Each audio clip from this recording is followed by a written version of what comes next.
Welcome back to 24 Carats. We are in part 4 talking with Amie Kromis about supplier diversity. I'm Devin Owens-Teller. I lead operations and analytics at Carats by KJE. We are a tech-enabled leadership development and consulting firm specializing in diversity, equity, and inclusion. All right, Amie, we are going to go there and talk about really embracing inclusion and how suppliers and companies can really build the systems and resources that we need to really be successful and propel us for another 20 years or so in this space. So are you ready to dive in?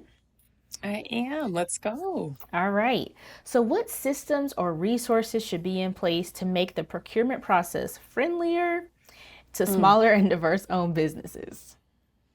Yes. I would certainly say, you are able to meet the demand for something when you know what the demand is. So for instance, if an RFP is being put out and the instructions are very vague, then how do I know what you value, right? And especially if I don't have that social capital to have known who the decision maker is, to have met with them prior to the RFP coming out, how am I supposed to know what to highlight, particularly if there's a page limit or a word count? And so having transparent criteria on what's required to do business with these companies, and particularly transparent criteria for RFPs. I know particularly in the public space, a lot of agencies will spell out for you, you get X amount of points for this, you get X amount of points for this. And you also, when there's pieces in the program where they'll say you get X amount of points for having an MBE partner, or MBE, or, minority business enterprise or women business enterprise partner. So it's kind of twofold. One, knowing what I'm targeting by putting out transparent criteria, and then also, looking at your procurement and your contract language to see if it's even advantageous for businesses, for minority-owned businesses, to be empowered and to be utilized throughout the process as well. So that's certainly one. Something we discussed in the last episode was debriefs. I find debriefs to be tremendously helpful.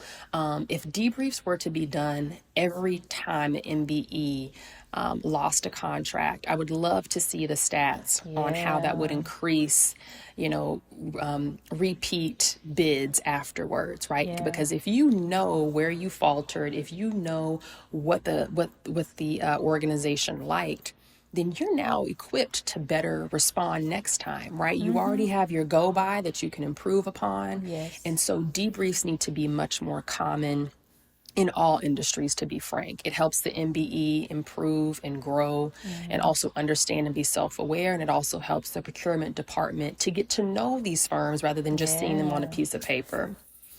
And then also we talked about last episode around joint ventures and how, yes, it is far more risk, but there is an opportunity in terms of respect, in terms of learning, in terms of development, in terms of mutual beneficial relationships. But something that would also be interesting that I've always found is in the 8A program, the federal 8A program really incentivizes this and is centered around this, where the MBE is the majority partner in the joint venture. Now, that's an ultimate amount of risk, right? Because now if you're at 51% of the JV, of the joint venture, you're now controlling partner, right? So you take full responsibility for any losses, for any profits, right? So there's an upside and there's a downside, but once again, more risk, more reward. At the end of the day, this is business. But I've always thought about that in terms of, wow, like I wish there were more JVs who that were led and controlled partners, by MBEs, and also just having the majority owned partners, which in this instance would actually be the minority partner in the JV, to have them understand what that feels like, right? Just from an empathy standpoint as well. So those are some of the ways, or three of the ways where my mind goes for the question that you had. Yeah. And then even on those debriefs, I feel like it's also an opportunity for the supplier to kind of share what the experience was like for them. I'm not sure that's kind of I'm not sure if that's built in already for companies to get feedback on, how was this process working with us? Is there That's a great something we point. can do better or we should implement or add to? So I think the debriefs could be great both ways, really, for the organization or for both organizations. Okay, great. That's really good. Some good, really digging into our systems and our resources, how things are structured, how we are even advertising these opportunities for supplier-owned businesses or diverse-owned businesses. So then, how can companies increase representation and inclusivity in their purchasing decisions? How can they really? I see this question as how do they get started? How do the Yeah. majority or the larger organizations start a supplier diversity program? What are the key Yeah. components? I'm actually going to link it to what you just mentioned, which, by the way, was an excellent recommendation of Dropping free for gems, free gems. yes, for the debriefs, and having that also be a two-way street on how Yeah. the company can improve. That's a phenomenal suggestion. And it made me think about the supplier diversity professionals and how supplier diversity professionals typically hear all of the realness Mm. of an MBE's experience in the procurement process. And so we're typically the ones who bring those lovely or terrible experiences to our teams in order to change and fix the process. Yeah. So but it's also helpful when it's stated directly to procurement as well. So going back to your recommendation and then leading into this question that you just asked, a first step will be hire a supplier diversity professional. I mean, if you think about it, if we've been doing procurement for who knows how long, right? Whether it was back in the day when you're bartering, that's technically procurement. Yeah. If it hasn't changed since then let's get someone in the space who understands the space, how procurement functions within your organization to really change the workflow, to change the processes, to switch things up in terms to make the actual process more inclusive. So Yeah. that would be a first step, right? Actively welcoming change and saying we're going to bring someone into our team who's going to help us evolve and who's going to ultimately change the way we do business, because Yes. that's what this is. And then also to establishing goals, right? When you ultimately you measure what matters. And if supplier diversity is something that a company is saying matters to them, then measure it, put a goal to it. And it doesn't need to be, hey, we're going to do 70, 80%. Right. It needs to be in line with have it be an evolving goal. Hey, maybe your first year you're doing X, and then your next year it's going to be phased in terms of, well, we'll add on women-owned businesses or small businesses, whatever it may be. But having that accountability is so important, right? And not just in this space, in any business space, Yeah. right? If you don't measure it, then how do you know how you're progressing, how you're evolving, whether you're missing the target, right? We do the same thing with other business outcomes. Yep. Apply that same, apply that same energy here. Yes. So establishing goals is very important, and don't be afraid to establish goals, different goals for different areas, right? The capacity of diverse businesses are very different in the state of Washington versus the state of New York, Yes. right? And so be aware of those differences in demographics. So that way you do have realistic goals and also stretch goals as well to get you started, right? Yeah. And then also scorecards are extremely helpful just from an accountability standpoint. There's a supplier diversity index that has a supplier diversity scorecard that starts from the very leading indicators, such as are you even outreaching to firms, right? Do you even know who's in your ecosystem, all the way to executive commitment, and tied to compensation related to these goals. So it's a wide gamut where people can start based off of where they are in the journey. But those are some resources that are definitely helpful in terms of how companies can take an active, affirmative commitment towards supplier diversity. I love it. So talk to me, Amy, about the link between we're giving them kind of the how to get started on the organization, the larger organization side. Talk to me about what you've seen in terms of an organization that has a supplier diversity program but not a DEI office. and vice versa? Like what comes first, the chicken or the egg kind of thing? And can you do supplier diversity well without a DEI office?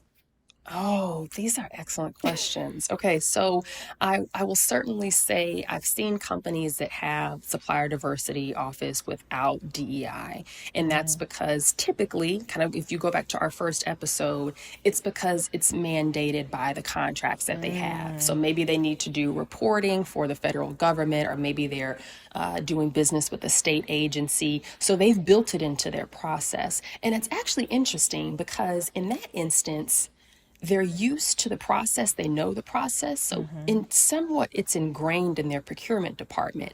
Now, if it's as intentional as it could be is a different question, but at least they understand the lingo, they understand the goals.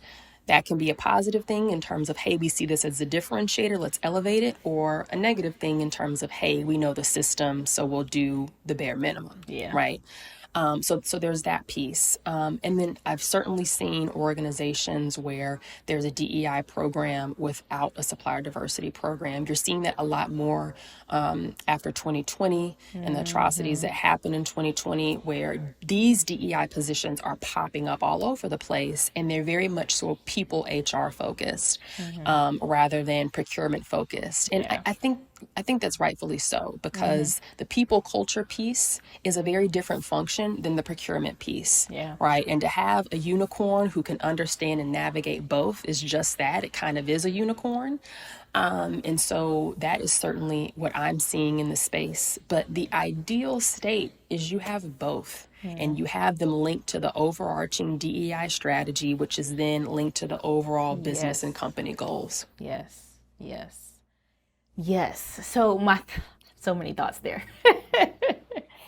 So in terms of really like that DEI office and kind of my thought process around it, it's almost like if I'm an organization, I'm new to the DEI space, you almost, I guess in my mind, need to start with the DEI office and getting your house in order first before you go outside, making sure you looking good and everything is right before we go out to the external and we're trying to bring people into our mess, right? So we want to make sure that our people are good, our people are having great experiences, are included, they feel like they belong before we go and try and engage with a diverse supplier, and then they in turn don't have a wonderful experience because we haven't done the work on the inside first. Ding, ding, ding. You just hit the nail on the head. I say that all the time. I say, look, we need to get our house in order before we go out and show ourselves to the world, right? Yes. Focusing on that internal piece and how we need to build inclusive leaders, celebrate, diverse individuals we have within the organization, understand where we're faltering in terms of recruitment and retention and engagement and succession planning. Make sure that we've done the work before we try to go out and be the savior to others. Yes. So no, I completely agree with you in that it takes self-awareness to have that approach, but it also takes patience to have that approach. And I think that that's what I'm seeing. I think that's what I'm seeing now is businesses just want to say, hey, let's hire a DEI person and they can do it all. No, that's also putting a barrier on and putting the onus on the underrepresented group to deliver things that are unimaginable. So have the patience throughout this process when doing it. And supplier diversity may be, later on in your roadmap, but it's okay. Make sure that it's there on your roadmap, but make sure you're also coming at it with the right intentions and approach internally. Yes. We could dig so much deeper there. Yes, we will. Off camera. Yes. But thank you so much. This has been a wonderful conversation. I'm really excited about, just the golden nuggets and the gems that we have dropped on both sides for those diverse suppliers, but also the corporations to take these tools and put them in their tool belt and begin to change their supplier diversity programs, begin to submit those RFPs so that we can see even more change in years to come in regards to supplier diversity. So thanks for joining us. This has been a wonderful, wonderful conversation. Thank you for having me. I've absolutely loved it. I know. All right. Thank you for joining us at 24 Cares. This has been a wonderful conversation with Amie Kromis, DEI Director at Essity. Here at 24 Cares, we help you live a 24/7 commitment to DEI 365 days of the year.